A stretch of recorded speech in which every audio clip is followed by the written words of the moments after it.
Welcome back to another episode of the podcast, From the Depths of Darkness to the Light of Success. I am your host, Chris Swick, and on this podcast, we talk about mental health, addictions, ADHD, eating disorders, and really anything anyone's afraid to talk about. We talk about it on the show and bring it to light, as I believe everyone's story is valuable. Doesn't matter what walk of life you come from, you're all welcome on my platform. If you could head over to the YouTube channel and hit that subscribe button, turn on the notifications. You can get all full video episodes over on the YouTube channel, and hit me up over on Instagram at Depths of Darkside. Check out great insights on mental health and ADHD, and just an insight into my daily life as well, and clips from each episode. But with no further ado, I'd love to introduce to you my next guest. It's been a long time in the making, but we're finally making it happen today. I got the founder of Sane Here Global over on Instagram is where I found him. He's friends with another former guest, and he's become a friend of mine, Ryan Phillips. Thanks to Ryan for introducing me to Eric Kussin. You want to take it away and let them know a little bit about you, and we'll dive right in. Being introduced as a friend of Ryan's, I don't know if I want to be that associated. No, just kidding. I love Ryan. Yeah, absolutely, man. Thanks for having me, and appreciate that you've got a platform here. I'm sure we'll dive much deeper into it, but general Mac take is that I was a professional sports executive for 15 years. Mental health wasn't on my radar screen whatsoever until life threw me a curveball and decided that, guess what, Eric? This is going to be the rest of your life and you can't get away from it. And obviously, some people experience that. You can't get away from it, and it happens in their personal life. And it's something that they have to dive into and tackle head on. In my particular case, I was fortunate enough to find certain ways of healing, certain things in our industry, let's call it that, things we'll get into that needed changing. And I'm someone who likes to dive in and roll up my sleeve and fix things as best I can. I don't want that to come off as I have all the answers, but I definitely am an analytical person that looks at what needs changes, and probably am opinionated, maybe to a fault. And so diving in and saying, what is it in this industry that's not changing? What is it that we need to do better? And that's where I've spent the last 4 years and feel pretty confident I'm going to spend the rest of my life, because when I worked in sports, it was like, this is the greatest job in the world. I've got the dream position. I wouldn't want to do anything else.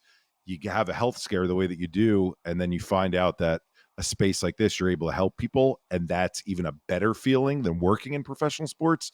I can't imagine finding something that's more fulfilling than this. And what was it that you were doing as a sports executive before it even became a whole mental health thing for you with Same Here Global? What was it you were doing? Yeah, I think I grew up like a lot of kids. I was an athlete, played every sport there was, right? And captain of teams, and wanted to be the best teammate and competitive SOB. So I knew at a young age, I was tall, but 6'4" is different than 6'8" when you're a basketball player. So I was tall, but not tall enough, and athletic, but not athletic enough. I started doing internships in professional sports, even going back to high school. So though I played and walked on in college at Cornell University, I interned for the Long Island Surf, which was a USBL basketball team. Then when I went to college for IMG, International Management Group, in their sponsorship division, worked for the New York Jets in their Jets Fest, which is their fan interactive football amusement park. Went to London to work for a British basketball team, the London Towers. And so the first position from a full-time perspective that I got was with the NBA league office, coming right out of college. And I worked for a gentleman named Mark Tatum, who is now their deputy commissioner. So it was at the time when the league was still pretty large, but it was small enough where you were interacting with the bigwigs and getting involved in a pretty deep level on the day-to-day operations of what was happening at the league office. And that propelled me to then opportunities working directly for teams. First, helping to start up a WNBA team in Chicago, which was the first independently owned WNBA franchise outside of NBA ownership. Then over west, even further to Phoenix, to the Suns, and oversaw their sales and service. Back to probably what most people in Canada are more excited about, the NHL, and was overseeing sales and service with New Jersey Devils and Lou Lamoriello in my office at the time, and us making it to the Stanley Cup final in 2012. And then finally took this position down in Florida with this new ownership group. Was the reason I went down there was for the people. I liked the vision that they were carving out for changing the way in which Florida positioned themselves as a sports team and a sports market. And ultimately, that I think that was the right decision looking back on it now 6 years later, because you look at the direction that team is going in. I saw the investments they were making and look at the powerhouse that they have. Granted, you didn't get past the second round now, but that's a scary team that they put together. So I went down there as their chief revenue officer, one step away from my dream job of being a team president. And that's where shit started to hit the fan. So we could certainly start there, but hopefully that helps give a background on the sports. And, let's dive right into that then. So, where did the shit hit the fan then after you're one step away from that dream job of being the president of the Florida Panthers? I'm going to presume is who you're talking about. Yeah, so I was 6 months into my tenure there. Things were going great. I'm interviewing, building a culture. They had gutted out a lot of the business operations, so they gave us the keys to build it from scratch and bring in new people, new management. And I just started noticing I was losing interest in things outside of the office. Didn't want to hang out with friends, didn't want to go to the gym, didn't have the energy to be social. And I think when we talk about this space of mental health, what happens is we justify what starts to go awry or what starts to fall off. We're like, oh, at least I'm still able to focus on the core of what I'm doing, my job. And that's how I justified it. Okay, I'll get in the office at 6:30 instead of 7 a.m. I'll leave at 1 in the morning instead of at midnight. I'll stay even longer because this is the one thing that's clicking for me. And that was certainly an excuse looking back because, okay, work's working, right? For lack of a better term. I'm going to keep going to the well on that. And I woke up one morning and it was like pushing myself out of quicksand to get out of bed. I remember walking to my closet. It was like I had cinder blocks on my feet. I open up the door in the closet and it feels like a bomb had gone off, even though everything was organized. And I couldn't make out whether I should wear a t-shirt or a button-down shirt or slacks versus jeans. And I did what I think most people do when your brain starts to feel like it's falling apart on you, as I started testing myself. Looked at a picture of my nieces, the two most important little people in the world to me, and I could remember their first names, but I couldn't remember their middle names. Like, you think about how ridiculous that is to have these people who are front and center in your world and you can't remember their middle names. So I did what an athlete does. I'm saying this not trying to keep out people who are not in the athletic world, because I think everyone has this in their nature to grin and bear it in some way and clench your fists, clench your jaw and go, I'm going to make it through. So my thought process was put on whatever clothes you need to put on, get your butt into the office. And by the time you get into the office, okay, things will start to click again and you'll get back into the positive routine where it'll start to spiral in the right direction, even though right now things feel like they're spiraling out of control. And I got into the office that day, and people who are older who know this game will know the reference, but my computer looked like light brights to me instead of nice, even email lines. When I use that game, when I go into high schools and middle schools, they look at me like I have 10 heads because I remember Light Bright, man. That thing was an awesome gift. yeah, dude, it was amazing. But like there's all these colors coming at you. And so that's what it felt like staring at the screen. And Yeah. still that night, I had to give a presentation because what your role is as chief revenue officer is you're there to run the revenues, but also to be the frontward facing person for season ticket holders, corporate partners, TV rights holders, to engage and to motivate and to rally people around the direction that the team is going in. And so I invited the reps earlier in that week to have their prospects come to a suite, prospects for being season ticket holders. We're trying to build a fan base. And okay, I'm going to give a rah-rah speech in front of 50 people in a suite to get them excited about the direction that the team is going. And now I'm pausing for a second. In a normal situation, if I would do that with the Devils or with the Suns, you talk about things like the investment of the ownership group and the new goalie that we have in place. And we just drafted Jonathan Huberdeau and Alexander Barkov, and we're going in the right direction, and the excitement that's going on in the marketplace. You ask Goldie, who's our play-by-play guy, to come in and give his 2 cents. I'm sitting there waiting for this group to come in, and my mind is blank. I had to write down on an index card, hi, my name is Eric Kussin. I'm the chief revenue officer of the Florida Panthers. It's great to meet you. And nothing came to my mind beyond that.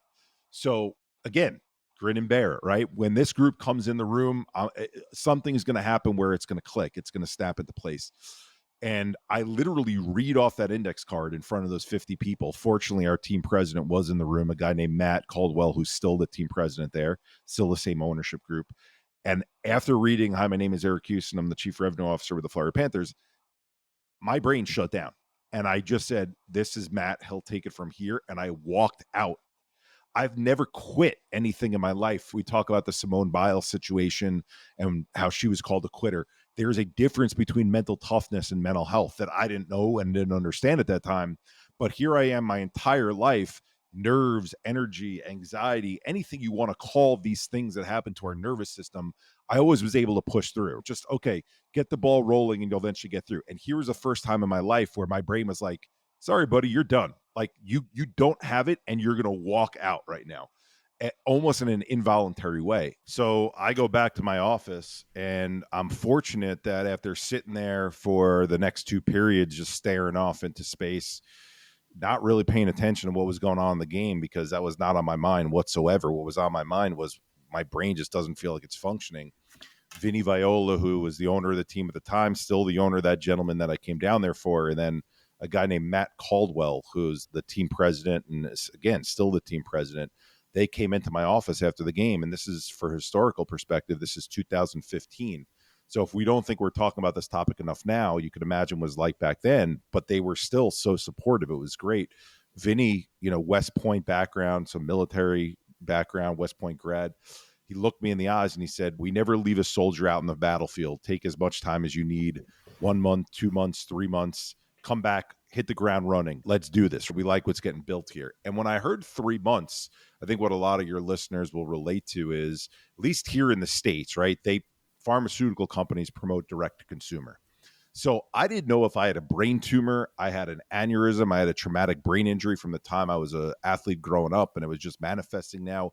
I don't know why my brain feels like it's literally gone on shutdown mode, and I can't put these sentences together, look at people in the eyes, have conversations. I couldn't even order from a menu and call up a restaurant. It was that bad. I think when you're in that phase, you go to what you've been taught, which in the US, these commercials are 30-second commercials, and a gray cloud with someone with a sad face, and it looks like they're carrying around a boulder. All of a sudden, 15 seconds into a 30-second commercial, you now see the clouds go away, the sky is blue, the birds are chirping, there's beautiful music, and the boulder's no longer there. So I'm not saying that I thought it would be that easy, but consider this. We grow up where we take antibiotics for strep throat, bronchitis, and pneumonia, and we're kids, and all of a sudden, 2 days later, we start to feel better. When your mental health goes south and you're feeling these things called lethargic, rundown, malaise, cognitive fog, lack of executive thought, that feels very similar to what it's like when you're sick. It's just you don't have the sore throat or the cough that goes along with it.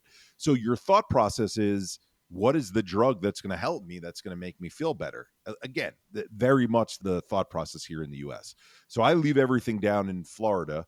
Actually this is how dysfunctional I was. Had to have my parents come down to Florida, hold my hand, walk me to the plane, get me on the plane, get me into the car and back. Yeah, so I go back to New York, where it's supposed to be all these top doctors, and I'm getting diagnosed with every alphabet soup of the DSM-5 of AD, OCD, PTSD, melancholic depression, anhedonic depression. And what it leads to, after thinking, okay, who's not going to get better in 3 months? One of these pills is going to pop me out of it. I spend 2.5 years laying in the bed, staring at the ceiling, not watching TV, not listening to podcasts, just absolutely gone from the world.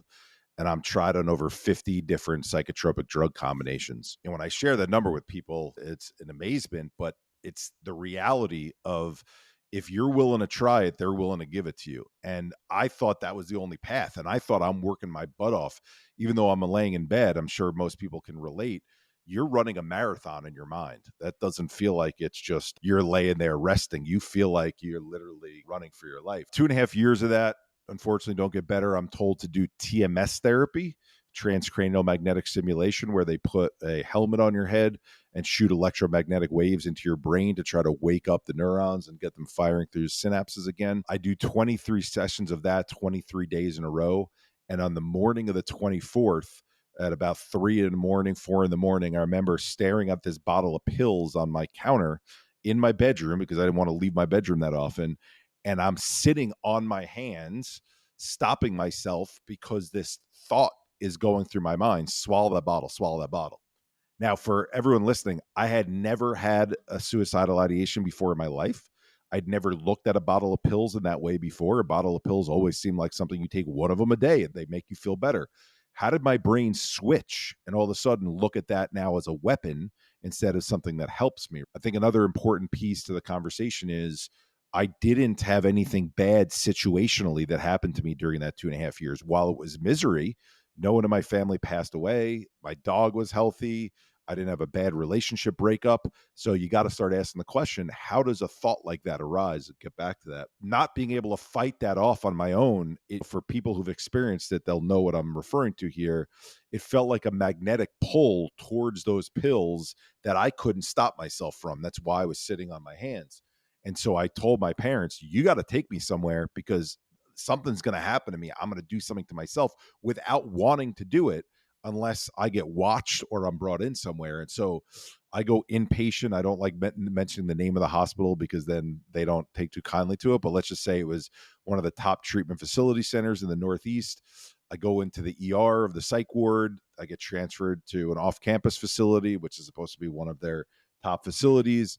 And I meet with the attending psychiatrist and I hear two words that I think ultimately changed my life at the time in an awful way, but looking back on it, toward projecting me towards some of the best opportunities and work I've ever done. She looked at my chart. I'm looking at her top doctor plaques again. And she just says, Eric, you've tried everything there is. Your last resort is to do ECT, electroconvulsive therapy, or what I think us as laymen know as shock therapy from movies, One Flew Over the Cuckoo's Nest. And the joke I can share now, though it wasn't funny then, is you don't have friends to call up and go, hey, Chris, so when you were offered shock therapy, did you take it? And what was it like? Like, we don't talk about that. And it's not as common of a practice because it's considered a last resort practice. But just hearing the term last resort from someone who's supposed to be an expert in this space at a place that's supposed to be a top facility, you listen to what they say because you think you're on life support here, and this is the only way that your brain's going to be woken up in some way. So I do 12 sessions over 5 weeks inpatient. I'm the only one on my floor getting this ECT. Spare you the details of the misery of waking up after each one for an hour and not knowing my name or where I'm from or what state I'm in. And I leave the hospital after those 5 weeks feeling no better than I had the 2.5 years prior, essentially thinking my life is over.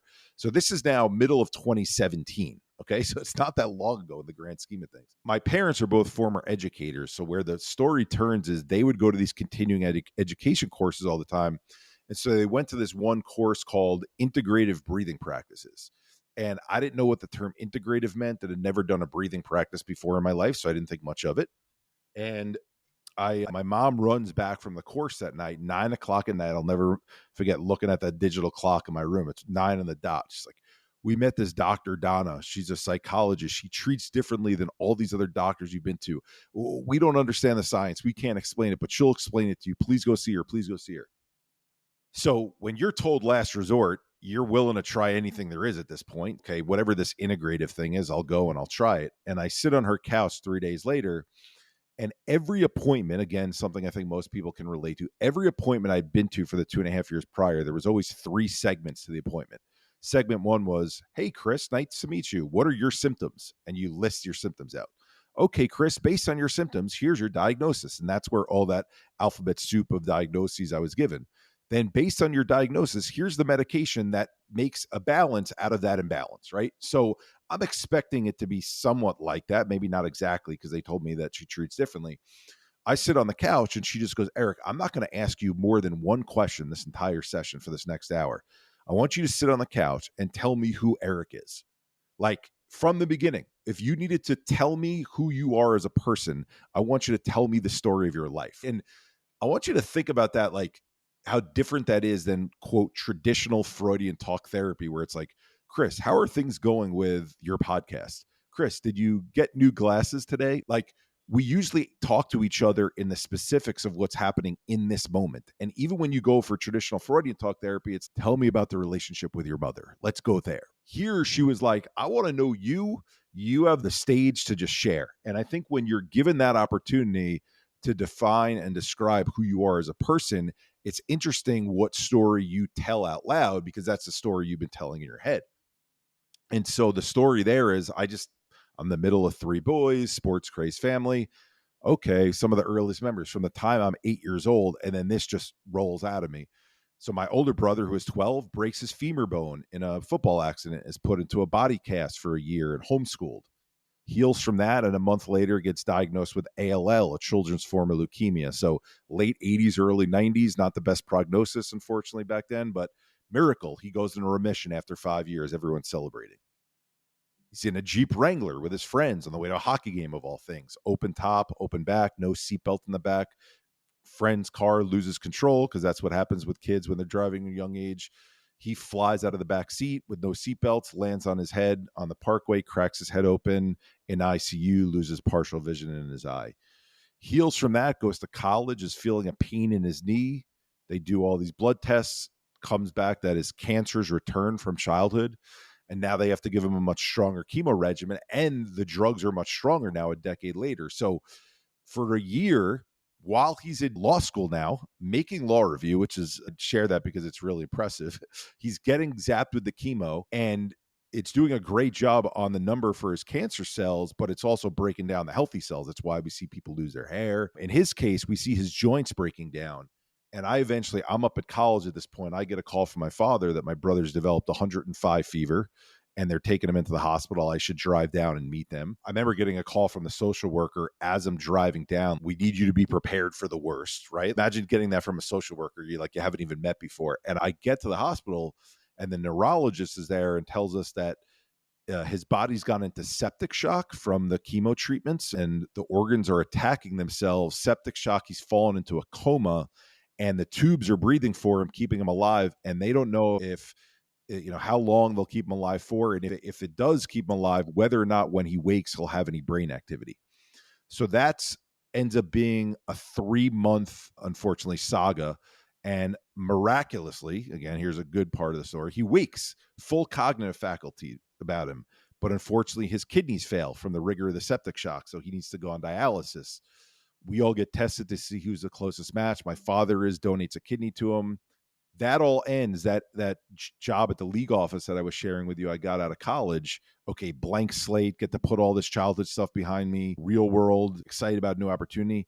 3 of my close friends passed away back to back of misdiagnosed or undiagnosed heart conditions. One guy running on a treadmill, one guy walking with boxes up a flight of stairs to his new apartment. And so I share that background whenever I tell the story because of what the doctor's reaction was. Here she was telling me she wasn't going to interrupt me, and she wasn't. And I've gotten through that part of the story. You probably in a lot more detail then. And she says, "Oh my God, Eric, what else happened to you as a child that impacted your mental health that I need to know about?" And I just shot back to her and I said, "What do you mean?" I've, for the last 2.5 years, been laying in a bed with a chemical imbalance related to all these letters that have been given to me. And I've been finding the medication to balance out the imbalance. What the hell does that have to do with a story about who I am as a person that I just told you about between the ages of 8 and 22? Now, looking back on that's a very ignorant comment, but I tell that story that way because I think that's how the majority of our society still thinks about mental health. You either have it or you don't. And so she gave me an analogy that hopefully sports people will relate to, but I think anyone who's watched the game on TV can relate. She said, "Eric, if you were entertaining clients and you had a front row seat at an NBA basketball game and these 7-foot athletes were running up and down the court and sweating, and the sweat was flying off them and hit you as they came close to the sideline, or they dove for a loose ball and they landed in your lap, you'd have a soiled suit that night. You'd leave after 3 hours of the game, maybe a little bit longer to get your work done, go home, take a shower, put your suit away for the dry cleaner, shower the next morning, put on a nice new suit, and you would have no recollection anyone would really know that you were sweat on the night before. You still had a front row seat with what you just shared to me, but the front row seat wasn't an NBA basketball game. It was the game of life. And the game of life was represented by your brother in a muddy wrestling ring and your friends in a muddy wrestling ring. And every move your brother made to stay alive, every move your friends made to stay alive, the mud was splattering and hitting you in that front row seat, splattering and hitting you. And the biggest difference between this game and the basketball game, aside from what I just shared, is you didn't just sit in that seat for 3 hours. You didn't sit in it for 3 days, 3 weeks, 3 months, 3 years, 30 years. For 35 years, you've been sitting in that front row seat. Your greatest strength, which is that you were able to compartmentalize and focus on things that you loved, playing sports and then working in professional sports, became, unfortunately, your biggest enemy because you were so focused on those things, you didn't notice the mud that was caking up and building. Eventually, it got so heavy that not only from you trying to stand up, you literally just sitting in that chair watching that game take place, you literally fell over because of how heavy that mud got. My reaction right then was, if that's what mental health is, I'm 35. If all it takes is watching things happen to other people in our lives from a front row seat because we care about them, okay, take me out of the equation. Take your average 15-year-old. Watching your parents have fights and go through a divorce, watching your parents lose their job and potentially lose the house, watching your two best friends go through a friendship breakup and be devastated because they're no longer friends with that other person, or go through a relationship breakup and be devastated because it's the first relationship they ever had where they love someone, or watching your friend deal with bullying on the schoolyard, or verbal abuse from an adult, or cyberbullying online, or dealing with the sickness of a loved one at a young age, or the death of a loved one at a young age. I don't know a 15-year-old who hasn't been through one, some, or many of those things, let alone a 35-year-old, 55-year-old, or 85-year-old. If that's what mental health is, that means everyone's mental health has been impacted. But that's not the story that our society hears. Because if it was, dummy over here sitting in the couch would not have been doing stadium stairs and bench presses to help my coach. It would have been working on my brain to try to get it to a better place. And she pauses me because you can tell I get passionate about this. She's like, Eric, you're right. Like, our society doesn't look at it that way. Let's focus on you for a second. Like, I want to help you heal. Then you could start to think about how you help others heal. I want to send you to this weekend breathing course. So I show up 3 days later to an abandoned karate studio that this nonprofit organization called the Art of Living rented out. And I was the only male, only one under 40, and only one born in the US. So it was me and 8 Indian women and 9 yoga mats. Okay. I'm a complete fish out of water, but I love asking questions and I love wanting to find out why these things work. And this is obviously an oversimplification, but I wanted a reason to buy into why, after I just tried 50 different drugs and all these sci-fi treatments that didn't help me, how the hell is breathing, which I already do every single day, going to make me feel better? And I start to learn about things like, what do you do when a volatile situation is coming up? You tense up. You change the way you breathe. Oh my God, that situation is scaring me. Oh no, that might happen. If you're changing the way you're breathing, aren't you changing the structures in your body and how they flow and connect with one another? Your vagus nerve starts to tense more. Your cells start to become inflamed. Take just even the vagus nerve in and of itself, this large nerve with 2 branches that connects from our brainstem down into our stomach and then branches out to the rest of the body through all the organs. If you're breathing differently because someone just got into an accident, oh my God, something might happen to someone. Guess what? Eventually, it's going to change consistency of those structures. It's going to tighten them up or loosen them up. And in my case, these tightened vagus nerves, how are you going to be able to healthily send messages between in your brain and your body so that your body and your brain know what to do and how to work in sync with one another? So once I bought into doing these breathing practices and giving my vagus nerve this ability to be more flexible, I was able to say, okay, there's something to this. Even though I'm not going to feel relief right away, let me stick with it. 30 days in, after bringing the practice home with me, I remember waking up one morning and it was literally, like, to this day, because I haven't had kids yet, the best day of my life, because I woke up looking at a controller going, holy shit, I want to turn the TV on. And I looked at the kitchen and I go, I want to have scrambled eggs for breakfast. This is an amazing thing that I actually care about something. And that became, now building into what I do now, that was the impetus for, okay, I was told last resort. Now all of a sudden I started healing through this other thing, and I'm not back to where I'm good yet. You and I met on Instagram at this time. I didn't have Instagram. I didn't have Twitter. I'm not one of those people who shares my life online. I had one tool in social media, and that was LinkedIn. And that was only because my mentors had told me in the sports world, that's where you stay connected with people in the professional world. So the story I just shared with you, believe it or not, in much greater detail, I wrote that story up. It takes 35 minutes to read it. It's on our website, the original post, if anyone wants to see it. I put it on LinkedIn, which is not the place to share those type of personal things. Most people, when it's something that long, they do it through video and not through written. And I'm not Edgar Allan Poe by any means. So put it up there. And in 3 days, it gets shared over 150,000 times. And I have over 400 calls coming in from as far as China. And if there was an epiphany number two, other than the last resort comment, epiphany number two was the calls that I was getting back to people on. I got back to 315 of the 400 people picked up the phone and we had a conversation over the next many weeks. There wasn't it sounds like hyperbole. There wasn't a single person who led with, Eric, you had PTSD ultimately. I have bipolar disorder. Can we talk about the similarities or differences? Or I have anxiety. Here's how it differs from your PTSD. Instead, everyone was sharing a lived experience story. I lost a child to SIDS and I've never been the same. Eric, I have a knot in my stomach from the day I broke up with my college boyfriend. That was 10 years ago. I'm married now. I have 2 beautiful kids, but I don't know why that knot won't go out of my stomach. I'm not even with that guy anymore. And I'm not a therapist, so I'm just fielding all these calls. And what my realization, right? You talk about like Malcolm Gladwell and the 10,000 hours. This wasn't 10,000 hours, but this was trial by fire of call after call of what's the common theme here. And the common theme was what ties the human condition together is not mental illness, is not disorder, is not labels. It's challenging life events that every single one of us go through. It happens at different points in our lives at different levels. We can't measure those levels. So why are we comparing them? That's the thread that we need to get out there. The challenges we all face and how it starts to impact us. I did what I did at the NBA. I was charged with looking at websites when I was first in the early on. They give you the administrative roles. Look at the different team websites and compare them and what is different between Orlando Magic versus the Milwaukee Bucks and help them share what one is doing that the other one can do better. I went to all the mental health nonprofits in our country. NAMI, Mental Health America, Bring Change to Mind, Active Minds, Shed Foundation. These are the largest in our country, in the world for that matter.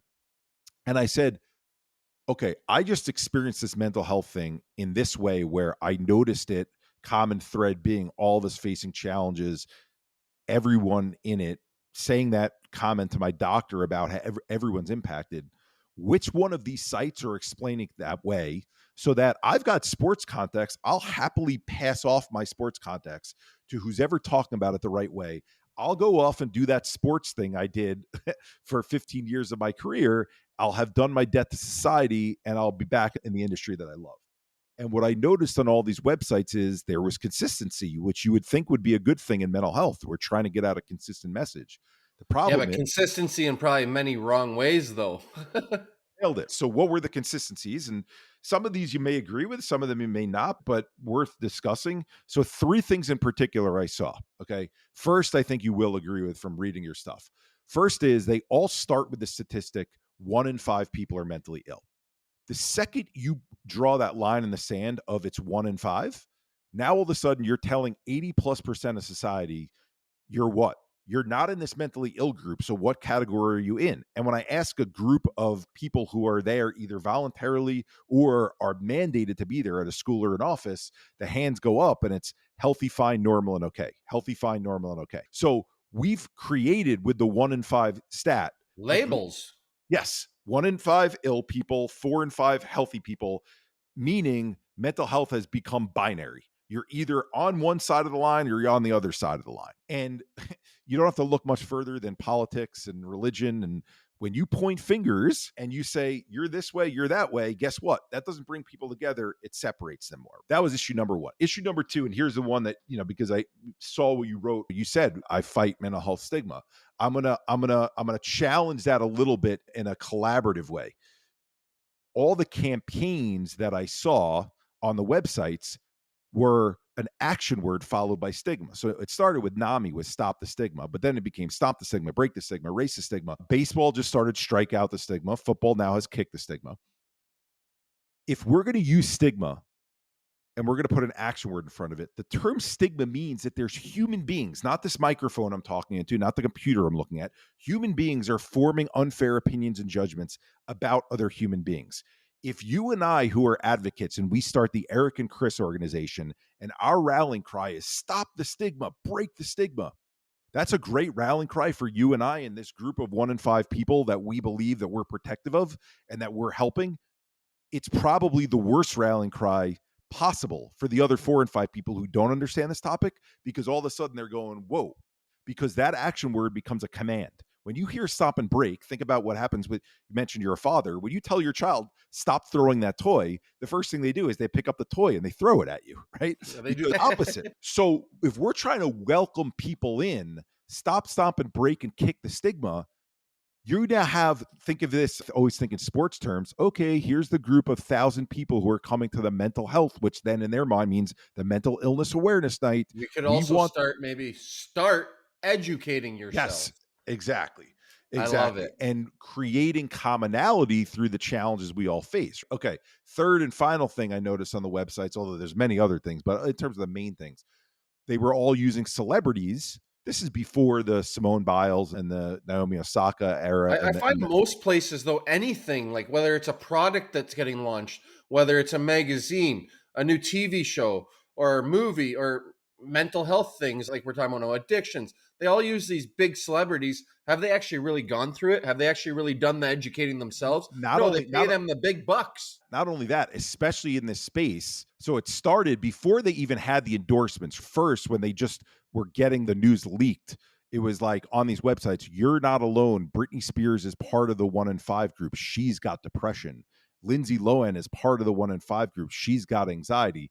And then they, before the celebrities got involved, those websites would link to an Us Weekly or People magazine article. And it was like, Britney Spears has depression, shaves her head.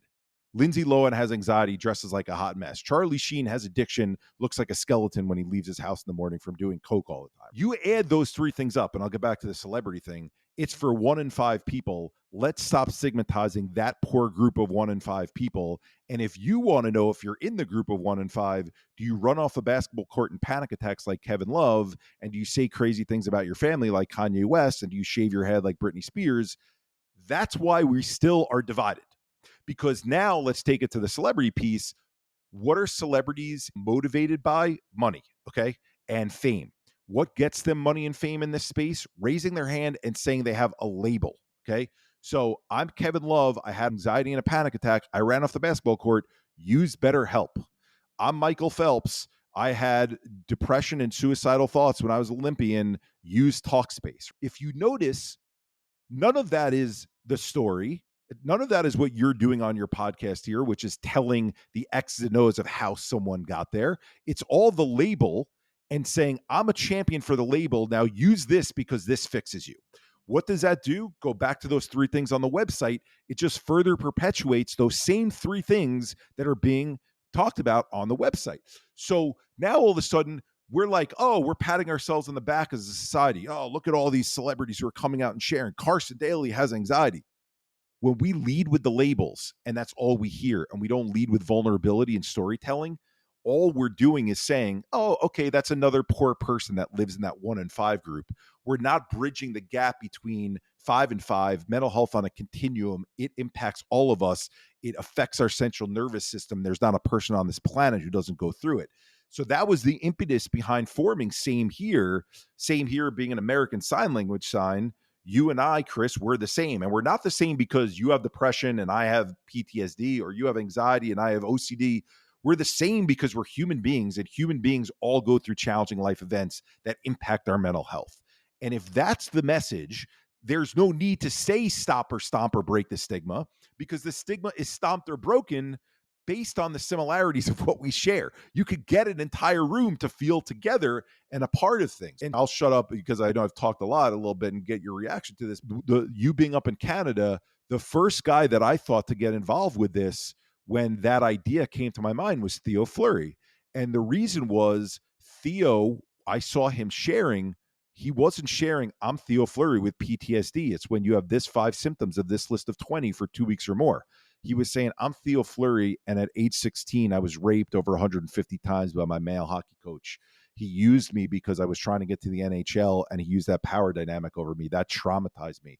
My father was an addicted gambler, and I came home every day afraid that we were going to lose the house because of what he was betting.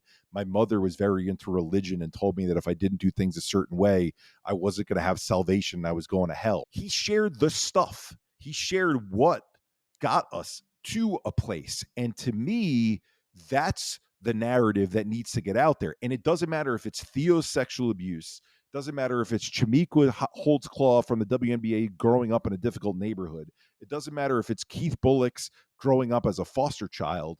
All of us go through traumatic things in our lives. That's the common thread. We just need to keep telling the stories that tie us together that make it 5 and 5. And if we don't do that and we focus on labels and disorders and tell people to stop stigmatizing us poor group of sick people, we never get anywhere. We're a dog chasing our tail. I love that you say that. It's so true. And when Theo came out, that was what helped me. It took me a while to come out about what happened to me as a child as well.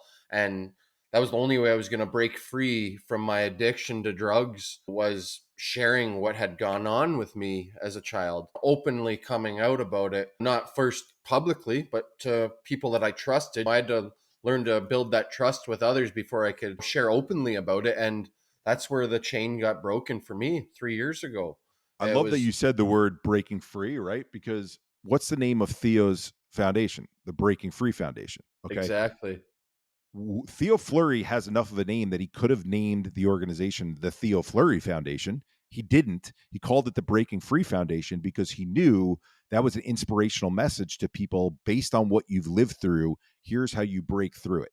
Back to the celebrity thing, Chris. How many celebrities have foundations? I won't mention them because people can look them up, and I don't want to call individuals out. How many celebrities have mental health foundations where the mental health foundation is named after themselves? Go back Yeah, to exactly. motives, We could you go know? into lots of them. I could name off names, but we don't need to because we could have a pissing match all day long. Yep. And does that help the conversation that they're opening up, or does that hurt the conversation? My opinion is, off the heels of what society misunderstands They're about in it this for topic. themselves, in my opinion. Yes, At that of point, course. just because now they have a name on their foundation, why don't you name it something that's going to help others, not just Yes. help grow your own name, sort of thing. And I love that you point that out about Theo because he's so selfless now. We're all selfish people, especially in addiction and stuff like that. We're very selfish people, and to this day, I still catch myself of how selfish I can be. Even the most benevolent, like, I get on myself. If you see, I know we connected recently, but some of my earlier posts of what I struggled with was when I got in this space and I was helping people. I questioned, and I know this is maybe being overly analytical to a fault, but I questioned, okay, I'm helping people, but I'm getting something out of helping people. I like it for myself. Is that selfish in and of itself? And there's something to be said for that. Okay, like, you're not, like, really being selfless would be picking up that bag of manure that's disgusting and no one knowing that you're doing it just because you're trying to clean up the street for other people. In this space, you get the hugs from other people, you get the thank yous from other people, you get the you saved my life from other people. It's incredibly rewarding. So a little bit to your point, we all have ego. And for anyone who's in this space, I love the people who go on and they have their pages of 10,000, 20,000, 50,000, 100,000 followers, and they're like, I don't care if my name is out there. I don't care. That's a little bit of bullshit. There's a piece of you that cares, or else you wouldn't do this. Now, there's levels of that. Look at the name of your initiative with Dark Side and Darkness. You're doing it because you're putting a message out there to help people. You like that your name's behind it because you want, as human beings, we want purpose. We should. So anyway, where I came to the conclusion of, is that selfish? If you can find your purpose in something that is giving to others, then it's okay to be a little bit selfish, because in finding that purpose for yourself, it's a give back. So that's what a lot of people wrote me. They're like, Eric, be as selfish as you need to be with how you're doing it, because as long as it's making the world a better place, then fine. We need a lot of selfish people like that. I love that you say that, man. Leads me into my next question. Why is it important to have the right people on your team to accomplish your dream? We could talk about this in the micro sense in this Yeah. initiative, or in the macro sense of team building in general. One of the hardest things working in professional sports was it was such a hyper competitive industry. You didn't get to choose who you worked with unless you were eventually a team president. You literally were able to gut out of the group and build it from scratch, which is what we were starting to get to do in Florida. So you're working with a lot of strong type A personalities who are all gunning for each other's positions. You're frenemies in a way, because you want that other person to exceed, but hey, am I going to get the credit because I'm going to the next role, and who's going to get that next opportunity first? And it's sad. That's what corporate America has turned into, and a lot of the way in which, for-profit businesses are set up. Looked at it when I started building this organization as, I need people who are mission driven first, and we're all going to have different skill sets. I'm the worst with finances. I don't like looking at spreadsheets. And that's that. And by the way, that's a skill that I can build. It's not something that I can't learn. It's that I'm just not naturally good at it. I'm better at relationship building. Okay, who's the finance person that I can bring in that fills that gap, but at the same time is mission driven? And from a selfless standpoint, all of us together in the different roles that we play, our main goal is our main goal is our main goal, which in our case is to normalize society's perception of mental health and make it part of our everyday conversation. As long as our eye is on that prize, it's okay for us to each color outside of the lines a little bit, for each of us to make a little bit of mistakes. When we get on conference calls or when we're on a group text message, or there are no wrong ideas. There are no slapping people on the wrist. If someone makes a mistake, okay, you lick the wound and you go on to the next one. But if you have people who it's not about me and it's not about money first and it's about mission and you're driven by the same mission. And it's funny looking back on my career because I didn't know that I necessarily had this type of perspective when I was growing up in sports, but I remember being at the Suns and saying to my staff, what's the story we want to tell together as a group? Now, that was a for-profit venture. And the story was, okay, the Phoenix Suns had this 5-year sellout streak. We're the group sales staff, and we're responsible now that all these season ticket holders drop because the team's not as good anymore. We want to be able to tell the story that we picked up the slack and we were able to fill the remaining seats to keep that sellout streak alive and keep it going for multiple years. Can I safely assume it was when Steve Nash was there? Yeah, dude. So it was right in the heart to give people some thought to like looking at the rest of sports right now. Steve Nash is the coach of the Nets, was our point guard. Amari Stoudemire, who was on his staff with the Nets, was our power forward and just an amazing guy. It was the era when we brought in Shaquille O'Neal. So when we had that down period, we brought in Shaquille. We had Jason Richardson. Our GM was Steve Kerr, Who's and now with Steve Golden Kerr is State. now the coach of Golden State, right? Our head coach went from Mike D'Antoni, who, by the way, was an assistant on Steve Nash's squad now with the Nets. So he was the head coach at the time. And then it became a guy, Alvin Gentry, who's also had a long career in the NBA. So yeah, it went from this period where like Amari, there's a guy named Joe Johnson, and Nash were dominating. Then they took a little bit of a dip because this guy who was good named Kobe Bryant and this other guy who was good named Tim Duncan were dominating in the Western Conference. So we took a little bit of a dip and we needed a way. We were selling out all these in a row. And then I got hired to be the group sales guy to be like, okay, where's your army of people that you're going to put together to fill these remaining seats so we keep that sellout streak alive? So anyway, that the point I'm sharing is when you have a group of people that there's a shared goal and it's not based on ego alone. We mentioned that ego is part of it, but it's based on the shared goal is the most important thing. And we're all pushing towards that shared goal. Magic can happen. And I feel so fortunate that the people we've got involved in this initiative, from doctors to reporters to the celebrities and the athletes, there's a reason why I'm not working with some of the biggest celebrities in this space, even though we have access to them. It's because, to your point, they're about building their brand and they're about building the coffers of stacks of cash that they have.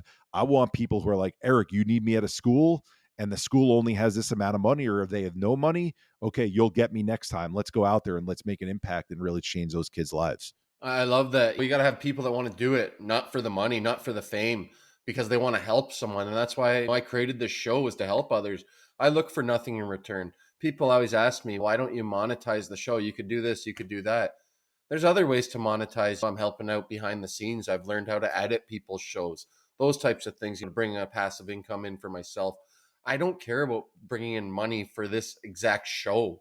It's not all about that. It's about helping, whether it's one person or two people, or as you, for your sake with Same Here Global, you're starting to help hundreds of thousands of people with the following you've gathered and stuff like that. Clearly your message is getting out there, and you're not doing it for a profit either. And as you see, I'm not saying you're not, like, maybe you're potentially bringing money in on the back end doing other things. No, here, look, I started as a nonprofit purposely because I didn't ever want to take early on venture capital money to get this. Look, you take money if you're mission driven because it helps you get your message out wider. Okay. My thought was I've got connections in sports on the team side and the player side that can help me propel this without money. That was first. If it's going to be a real message, I don't want to take venture money early on, because then people are going to be like, what are you trying to do to turn this into a profit from day one? Number three is what you have on your hat with success, right? Is you're finding it when you say that people now come to you to edit. When you do something you love to help other people, start to see what your skill sets are, and success finds you. The monetary piece works itself out. And I don't want to be utopian and say it's so easy. Yeah, just put your nose to the ground and work hard, and eventually it does. But if you're resourceful, right? Okay, you doing a podcast, but to your point, there's video editing, there's audio editing, there's marketing, there's promotion, there's people see that you're building a brand. Hey, Chris, can you help me with this? Can you help me with that? Sure. I'd love to be able to compensate you for doing that. So you can build something where it's well-meaning and it's mission-driven, and then the tangential pieces of that or that success come from that. I don't think anyone should apologize that success comes from something when your motives are pure at the beginning. And it's even okay if on your roadmap is to say, I'd love to do this mission driven only with not even caring about a dollar for 5 years, because that's the runway that I think I have. But I'd like to see it tangentially be able to create some kind of passive revenue or income after 5 years. Again, that's what planning is. That's what life is. But if your North Star is dollars in a space like this, it comes off that way. People can read it. And number two, you don't have a genuine message. And I'll give a very direct example of that. And people might hate me for bringing up, don't bring up people. So I'll bring up a company in this particular case. There's a gentleman named Andy Puddicombe who started Headspace. I think it's a phenomenal idea as a starting point. Let's teach the world how to meditate. Let's normalize meditation. All of a sudden, venture money came in. How do we grow this thing wider? How do we make this the unicorn monster of an app? And now you look at the ads that they put out, and it says things like, get 10% happier in 10 days guaranteed. That's a sales message to convince the depressed people who are this thing called sad, we've got the fix for you. How is that any better than what the pharmaceutical companies are doing? It's not. And No. so I'm always going to stick to, even when we take money, when and if that does happen, and when we get wider and as we grow, I'm only going to do it with people who are willing to say, okay, Eric, you've proven in schools and in offices that this message resonates with people in an organic way. Here's backing for you to get that message out there wider. And guess what? If I can't find someone who will back me in that way, I'd rather grow slowly or organically and continue with the right message than change my message and say, it's the 1 in 5 people you got. Let's keep traumatizing that group and tell them that they need you. I'm not going to go down that path.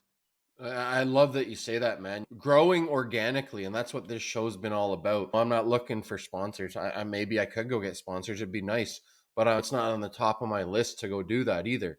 To push it out further and further.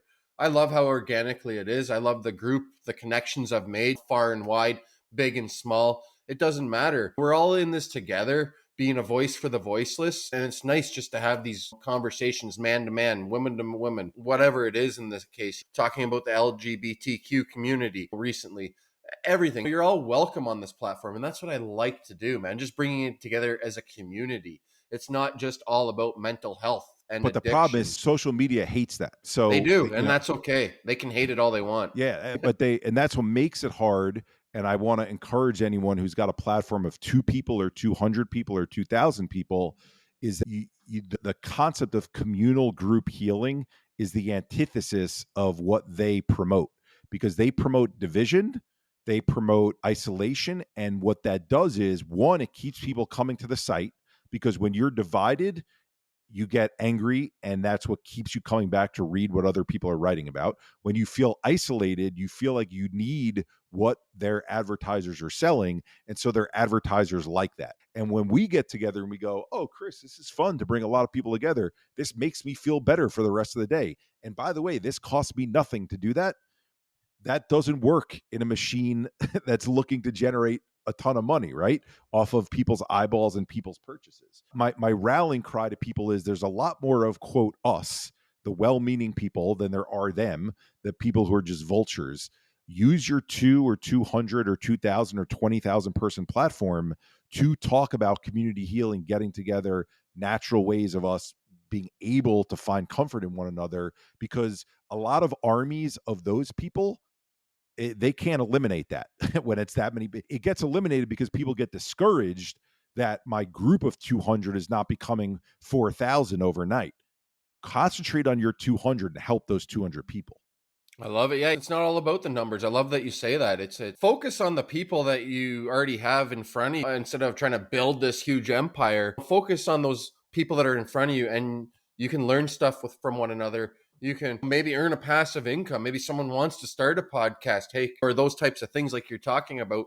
Focus on the people that are in front of you, not worried about growing to millions and millions of people. It's not all about the numbers, people. It's about focusing on those people that are already there for you, supporting you. You nailed it.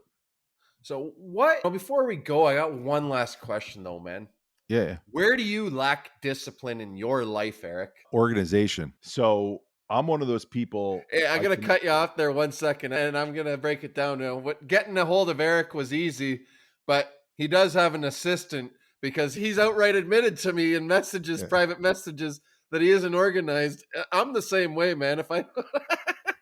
Look, I know my weaknesses, and I'm the reason I'm looking to the left as I'm talking is I see my apartment, and wherever I'm at in my head with clutter, I can start to see it developing in my apartment. And so it's a physical manifestation of what's going on inside. And I think my lack of organization skill is because I multitask and I like to do a lot of things at once, and I busy myself with a bunch of different things, which by the way is probably a trauma response to keep myself away from dealing with my stuff. But I'm learning that about myself, and I'm on a healing journey. And I think we all are on healing journeys our entire life. But yeah, I can't sit there and just plot out and plan. And if I'm going to dinner that night, I pick where I'm going to dinner 20 minutes before I go. I don't look into all these different restaurants. And when I'm going on vacation, I don't think to like all the different spots I'm going to visit. Oh, yeah, I'll be there. We'll make fun out of it. Yeah. And I think you don't need to be down on yourself that you have that fault. You just need to recognize that in yourself and say, okay, where is the strength that complements that? And or who else in my family, using the vacation as an example? Is there someone else who is a better planner? Okay, I'll let them do the sightseeing planning, and I'll do the planning on where do we lay in our butt and get some sun and hang out. And you work off each other that way. I love that. Yeah, no, organization has never been one of my traits either, especially with my ADHD. So and I'm in sales too, as my full-time job. And trust me, organizing my day can be chaotic. Or when I forget to put an appointment and someone's coming to see me and they show up like, oh yeah, I did talk to you 3 days ago and you did tell me you're coming in, but I forgot, or double booking myself. But yeah, no, I appreciate you taking the time out of your day today, man, to come on the show and share some of your insights, share some about how Same Here started, share where your story began, and share your raw truths of really why what started when you were with the Florida Panthers started happening was because stuff that had happened 25 years before that. So I appreciate you coming on the show and having these chats, man. I believe more men need to have these chats men to men. And just anyone in general, having these chats really helps one another. So thanks again, Eric, for coming on the show. Before we go, though, where can everyone find you on? I know you're not on social media too often, but find your organization if they want to check it out, the websites, those types of things. Where can they go? Yeah, thank you for giving me that opportunity. Our website is samehereglobal.org. So SAMEHERE global.org. The social handles are at samehere, then underscore global. So that's Instagram and Twitter. And find me on the place where I do hang out sometimes. If you want to send me a direct message, it's LinkedIn. So just Eric Kussin, Kusin. Last thing I'll share is just because you mentioned Theo. So Theo and then a gentleman named Darren Ravel. Theo's been on my show too, way back, if you want to listen to that episode, anyone. Yes, he's a great listen, and even if you've heard his story before, pain in the ass to before, get a hold of though, but that's okay. I made it happen. He's not. Talk about organization, right? That's why he has an assistant. Exactly. And then she's still in roping him in has a difficult time. But yeah, she's told me, but that's okay. Yeah. Theo's listen. That's okay. Yeah, he knows. Dawn manages best anyone can. But we have a podcast called We're All a Little Crazy, and it's on all the major podcast platforms. Season 2 will be coming out in the next month or so, and it's with Darren Ravel, the sports reporter, and the angle of it is looking at current event topics. So this is amazing what we're doing here, which is storytelling. The angle that we take it from is wow, we just had a mass shooting. Let's actually address that. What does that mean in the mental health community? Wow, Simone Biles, quote, pulled out of the Olympics in the middle of the team competition. What does that mean? Does it mean she's selfish and that she's not a team player? Or let's get the opinion of an Olympian. Let's talk about the difference between mental health and mental toughness. So, trying to take those current event stories and really dive deeper into the what is happening so that we, to your point about education, we can educate people. So any of those places would love to see people. And we have an app. I'll share that one last thing is the app in the app stores is called Same Here Scale. It allows you to track how you're feeling, your emotions, the reasons why you're feeling certain ways, and the exercises you're doing. If we don't keep track of what we're doing, how are we ever going to get better? We can't. So, as much as I'm not an organized person, this app keeps me in a place where I can keep my eye on what are my routines, how are my feelings changing, what can I do about feeling better? Thank you again, man. And any take I could take away from the show is share your raw truths, get vulnerable. Being vulnerable to me adds more confidence to me as well, because I was never a confident person. But if you don't speak what's on your mind or tell people your feelings, you'll never become more confident. So take care, everyone. And thanks again to Eric for coming on the show today to share his story. My pleasure, Chris. Thanks for having me, bud.